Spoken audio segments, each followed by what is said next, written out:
Iyi ni Mutsi Champion TV ya TV musanzwe mumenyereye kuri kirana vya hafi Kigo Disara. Kigo Disara naco musanzwe muzi ko ni ikigo ciya intumbero ryo gufasha abana basanzwe bagendana ubumuga.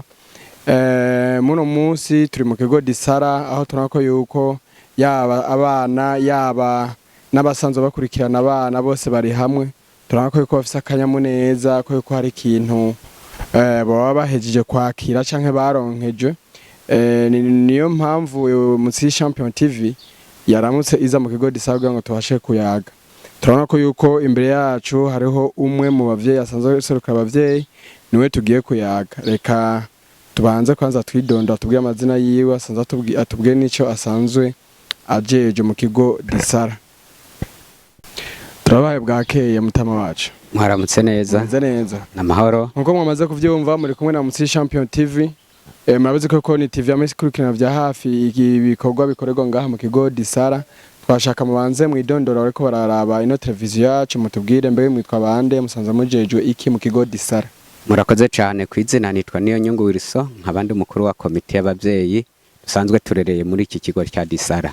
Kuno munsi waramukiye mu Kigo Disara mbega niye ntumbero yatumye uza ngaha mbega ko tubona imbere yanyu hari bifungurwa mu byo bifungurwa ni byabe ninyene bisanzwe biri ngaha canke ni mu yindi ntumbero bimeze gute?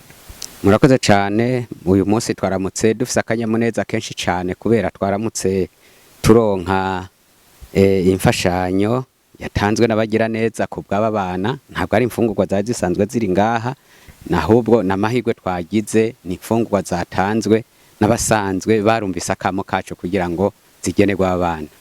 Mbega iyo mfashanyo yobigizwe ni iki ingana gute? Iyi mfashanyo igizwe n'ibiharage ikagirwa n'amavuta ikagirwa n'umuceri ikagirwa n'umunyu.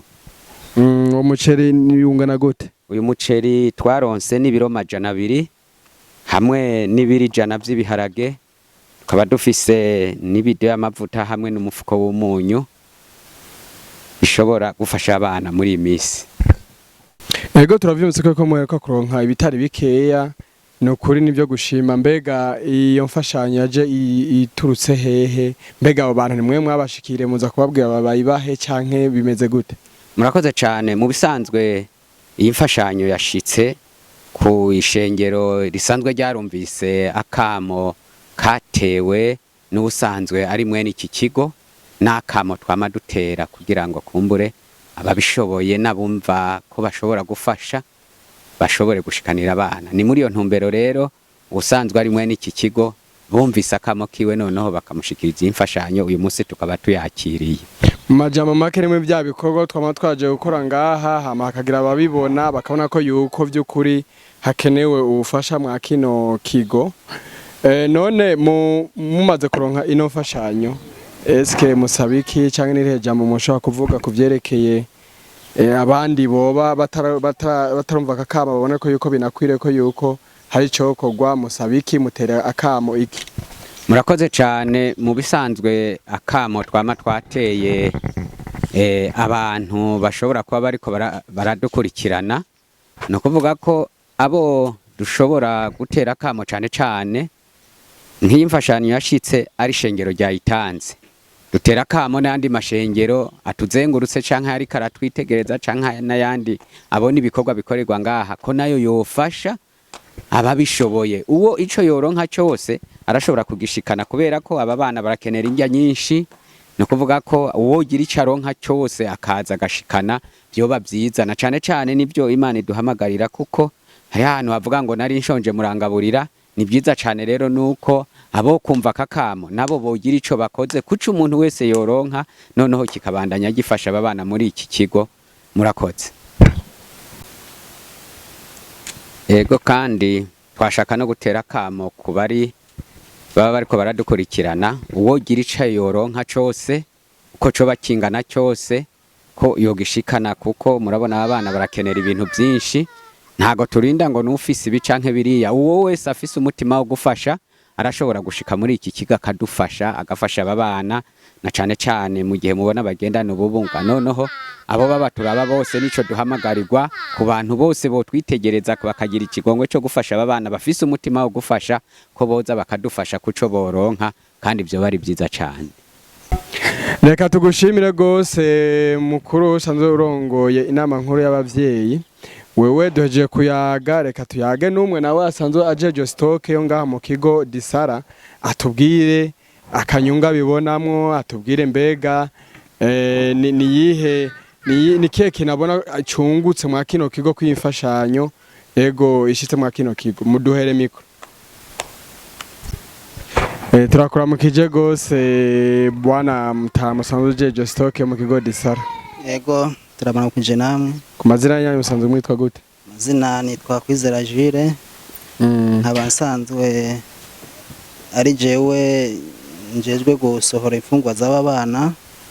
Nije nkora muri stock ya Disara. Ngira ngo mubanza kuvyumva nko twadeje kuyaga n'uyu asanzwe aserukira komite y'abavyeyi. Mwavyose twako turayaga vyerekeye izi mfungurwa mwabashe gukuronka nk'imfashanyo. Twagoma tukubaze nawe nk'umuntu usanzwe usanzwe ukora muri stock.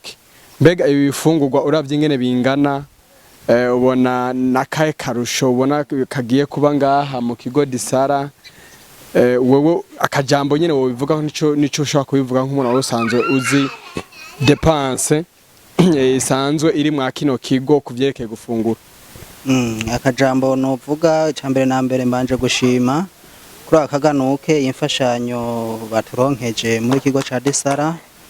Ego kandi nkavuga ati nkamagarira abantu bose uwogira umutima wo gufasha, arabajeje intwaro, abavuka ntara, amashengero kwiyoshishikara kudufasha, gufasha umuntu yiyemeje, gufasha aba bana bagendana ubumuga, kuko tugiye kureba akoresha uburyo bwinshi kandi akabukoresha ku giti ciwe kw'izina ryiwe. Rero turavye igihe abikoze hagezeho nawe arengerwa, tugasaba rero nk'izi mfungurwa babagira neza batuzaniye zizomara nk'ukwezi canke ukwezi n'iminsi mikeya, kuko urumva n'ibintu mugambi ubandanya uzogumubandanya. Twasaba rero uwogira umutima wo gufasha uwo ari we wese ko yoshika kuri iki kigo ca Disara akagifasha, vyoba vyiza.